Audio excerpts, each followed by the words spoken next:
Day 1. Arrival in Kathmandu. Our representative will meet you at the airport and transfer you to your hotel. At the hotel you will be briefed about your activities and your kit checked. Day 2. Fly to Lukla, then trek to Paia. The flight is less than an hour but takes you into the heart of rural Nepal and ends with the breathtaking landing at Lukla.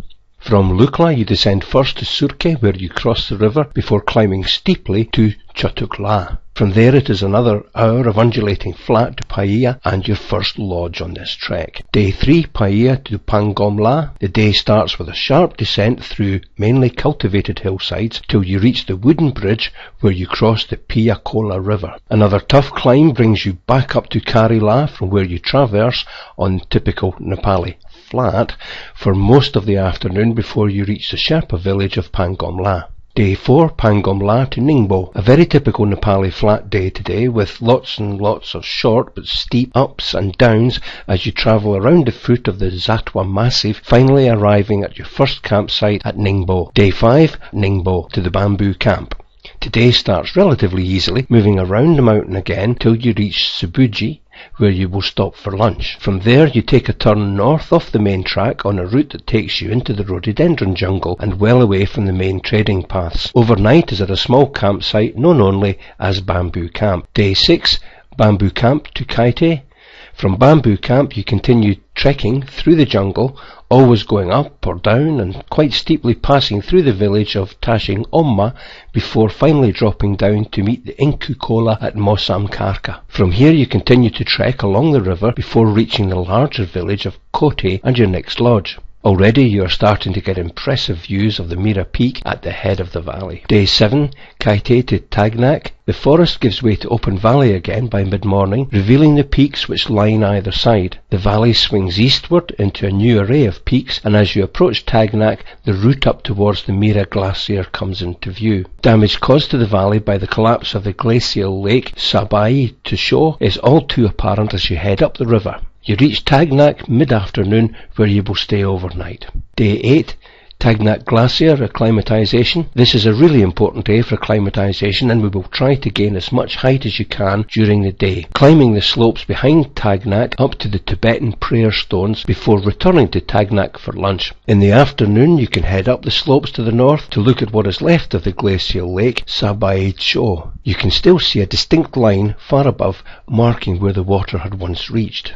Day 9, Tagnak to Kare. This morning's walk alongside the Dig Glacier is easy and relaxed. This is an excellent valley opening out views to the north of the Hinkunap Glacier and the line of peaks beyond. Only the last section up to your base camp at Kare at 4,940 metres is steep. If time and energy allows, you should take an acclimatization walk up the grassy ridge immediately behind the village. This gives great views of the flattened ridge across the glacier, which you will ascend tomorrow, and south to Mera itself. Day 10, Ridge Ascent from Hinku Nup.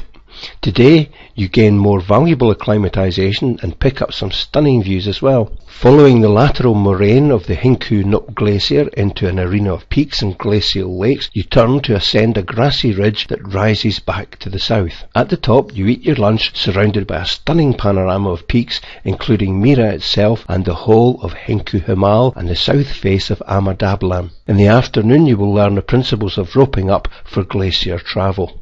Day 11, Kare to Mera La. You return to the glacier today, and this time follow it round in a wide arc, keeping close under the northern flank where there are no crevasses. Mera La is a rounded snow col that bridges south to the main sweep of the Mera Glacier, coming down from the Mera Peak. Our camp for the night is just over the Mera La Pass. Day 12 is a spare day for bad weather. Day 13, Mera La to High Camp. Crampons on again for the start of the push to the summit. You climb back up the pass at Mera La and then head up the glacier towards a rocky outcrop where we will set the most spectacular high camp. Clinging on to the edge of the mountain, the views from here are incredible. Kangchenjunga is visible to the east, above the ridge of Changlang. The ice spire of Barents is left of Makalu. Between it and the beautiful peaks of Amadablam, you will see Nuptse, Lhotse's south face and Lhotse Star. Over the ridge stands the summit of Everest, the final stages of the traditional route up the southeast ridge and over the summit to the summit ridge. Day 14, High Camp to Mera Summit. Kare. at 6,674 metres. You will be woken at about 2 a.m. with hot Sherpa tea and a high-energy meal to start your summit ascent of Mera Peak. You start up the main glacier, crossing to the south side as you approach the snow humpback ridge. This part of the route is not technical, but 30-degree slopes are still tough. The slope steepens for a section behind the ridge, and then you swing diagonally westward. The summit comes back into view, and you're on the level summit ridge. At the foot of the final steep ascent, you will attach to a fixed rope laid by your guide and use your ice axe and a jumar to climb the final 30-metre 55-degree pitch to reach Mera Peak's summit. A spectacular panorama greets you with clear views over to Everest. Once you've had a chance to take this all in and congratulate yourself on an amazing achievement, you'll head back down to Kari for a celebration. Day 15, Kari to Tagnak. A short descent today, back to Tagnak. Day 16, Tagnak to Kote. A long walk back down the Aran Valley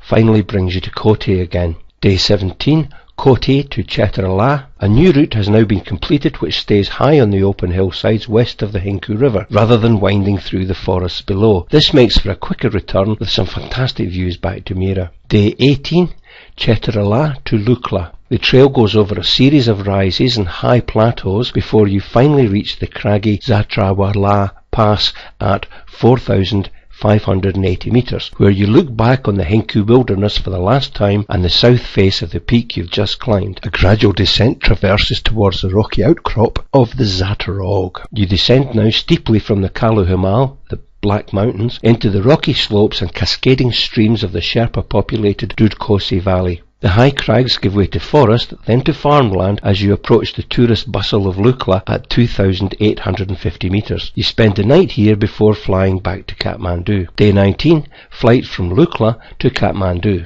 From Lukla you take an early morning flight to Kathmandu. Day 20, depart Kathmandu. A representative will take you to the airport for your flight home.